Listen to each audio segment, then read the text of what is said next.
Good morning and Merry Christmas and all that. You'll remember this car from a video a few weeks ago when I could not get it started and ended up going on a road trip with Ian in that car. Well, today what I'm going to do is I'm going to use a jump pack, which is what I should have used before, to get that car started and then hopefully move it over into the barn where the Proton is and generally have a bit of a shift around of the current fleet. And I'll talk you through the current fleet while we're at it. It's very windy, so let's just get on with it today, shall we?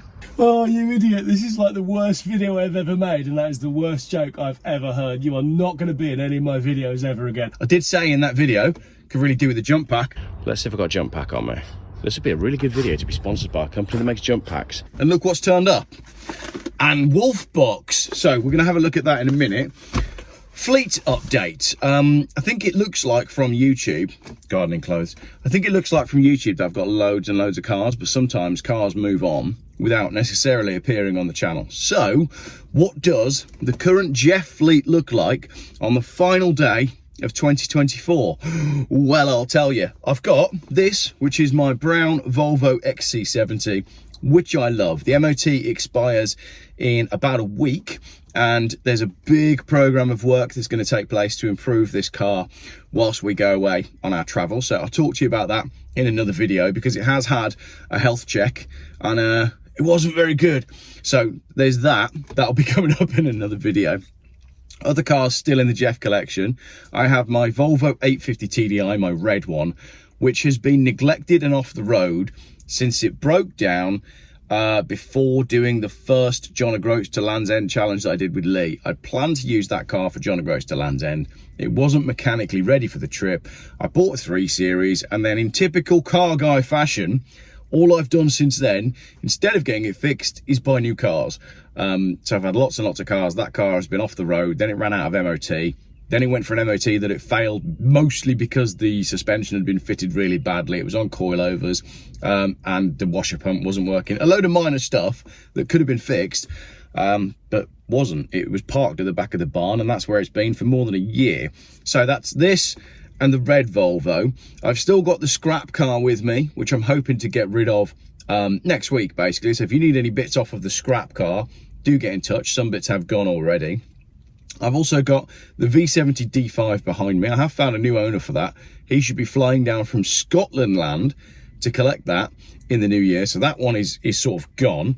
Hang on, Geoff. I'm going to have to interrupt you again, because when you originally filmed this video, you said that the Volvo V70 was going to a new owner in Scotland. Well, now that's not the case. What's happened today is, do you remember my friend David, who I went down to visit when we saw all those max power cars? Well, David got in touch with me and said, Geoff, have you still got the Volvo V70 D5? I said, yes, but the V5 has just been transferred over to Steve. However, if Steve wants your Volvo 850, maybe there's a swap to be done. Just trying to explain where this car's been, right? So I found this car for sale in Cornwall, and Tony collected it around about down here, and then Tony brought it up to Worcester about here.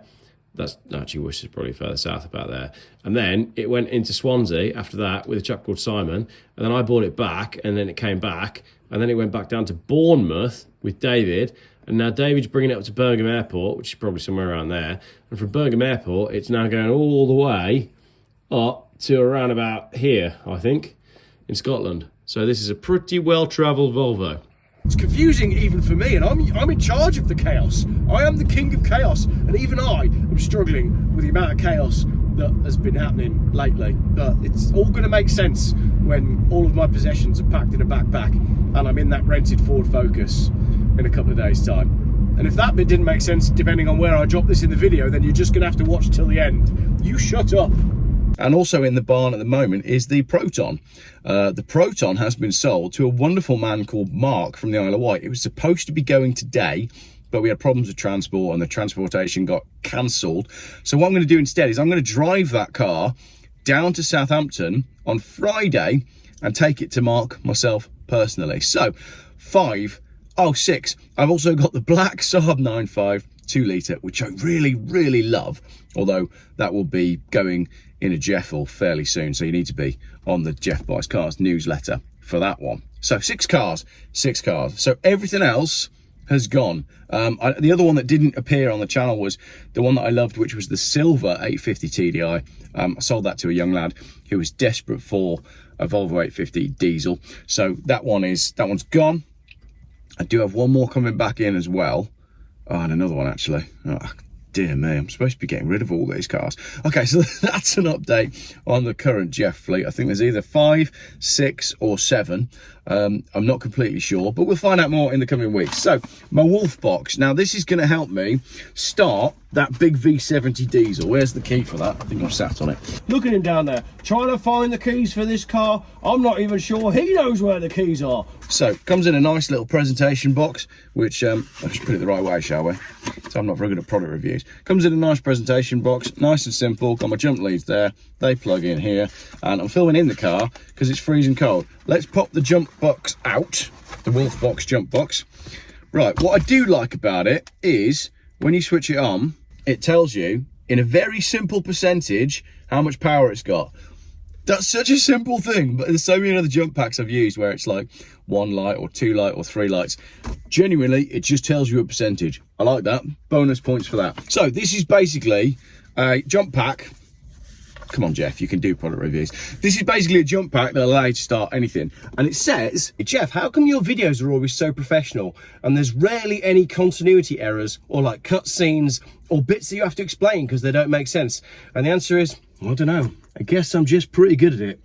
Anyway, this guy's been sat here so long, he's been waiting for me to actually finish up this product review. Essentially, what happened was, in the last video, I told you the wrong specifications. The actual specifications of my jump pack are as follows. In all seriousness though, it is small enough to keep in your glove box. It's not much heavier than your phone, and I really could have done with this when we had that power cut the other day, which is another video I've got coming up. I'm going to talk you through all the products that we used during the power cut, and this will probably be in that as well, because you can charge your, look, that's where you plug the jump cables in.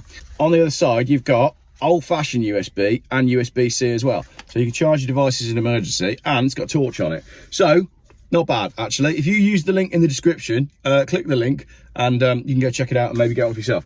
But what you all want to know is, does it work? And that's basically all that I want to know as well. Oh, it's dead easy to charge as well, because it just comes with one of them. So you just charge it with a USB-C cable. So it's not like you're sniffing around for a product-specific cable. You know, that old drill that you bought that was a decent drill, but that you lost the charger for it, and now you can't charge your good drill because it was a specific cable. Generic USB-C cable for it as well. Right, so what we're going to do is we're going to plug these in to the jump cable. So as you see, they go in there like that. Pop that in. Right, now we should be able to go and fire up my Volvo. Let's go find out. Right, now the battery on the P2 Volvo is in a totally different position to on the P80 platform Volvos, which I'll show you now. On the P80, it's actually more accessible. I'd say it's easier because in the old-fashioned way, it's just in the front right there. And on the P2 platform car, it's under the boot here. So we've got to do that, and then we pull this tray up, and that makes the battery accessible. So red to red. It's actually quite hard to do it with one hand. There we go. That's got a nice solid connection on it. Black to black. They're good strong clamps, actually. I'll give you that. Good strong clamps. 99%. It says start. 98%. Let's see if we can get this bad boy to fire up off my jump pack. Apparently, I can do this 40 times. I'm not going to try doing it 40 times. Oh, I didn't hold the key long enough. She lives. There you go. My jump pack works. Excellent. Right, let's go and get this car in the barn and I'll show you the Proton. Tell you what, trying to be a car YouTuber in this country in the winter, it's really difficult because it's always freezing cold. You've only got about 20 minutes of daylight when you can actually film, and then it rains. Really difficult to do it in the winter. Then it's howling in the wind, and then it's completely grey, so none of your footage looks nice and watchable anyway.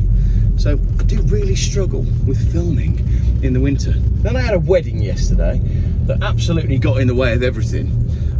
As much as the wedding was lovely, it was a bit inconvenient to have it in the middle of Christmas and New Year. And then my tooth fell out again, a year after it fell out in the first place. So if you've been watching Geoff Buys Cars since I had 100,000 subscribers, you'll know that most of last year, tail end of last year, was taken up by lots of dental work. So it was going to be a case of Geoff buys banjos or Geoff reviews cars in Turkey. But we're okay for the minute. Right, the gentleman's here to come and buy some bits from the scrap car. Beautiful, very productive day today, and I'm very glad I've got my jump pack for it. Now, can I fit this car in the barn? That is the question. A lot of juggling is going on today with car movements. I've got a gentleman who's come down here to buy some bits. I've had to juggle some stuff in the barn. I've had to jump start this again on the jump pack, which is good, double review. Yeah, jump pack is holding up nicely actually. Well, it's saying it's 80% now, but we have jumped the big old Volvo twice on it. So, and I did charge it about 2 weeks ago when I got it. Right, this is a lovely 2.4. It's had a little bit of a hit and run, which is a great shame, but gentlemen need some bits for the passenger door. Oh, it's got Geoff stickers on it. Love that. And then over in the barn, I'll show you, there's a noisy tractor.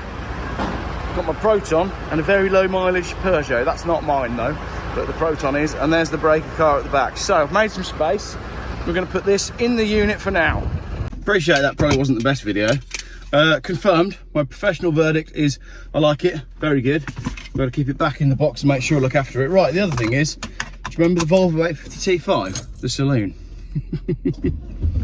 I bought that back. It's on its way up here right now. Okay, that'll be in the next video. Is that 7 or 8 cars? I don't know. I'll have to tally it up here. Oh, it's too many, isn't it? It is definitely too many. Right, I did organise my storage container a little bit. That's good. Got a better idea as to what Volvo parts I've got and what I haven't, and what is left on the red V70 that's actually any good. So that was another 30 quid. The gentleman came down to buy a few bits. Couldn't get the bits off that he wanted, but took some other bits that he might have needed, so I made another 30 quid.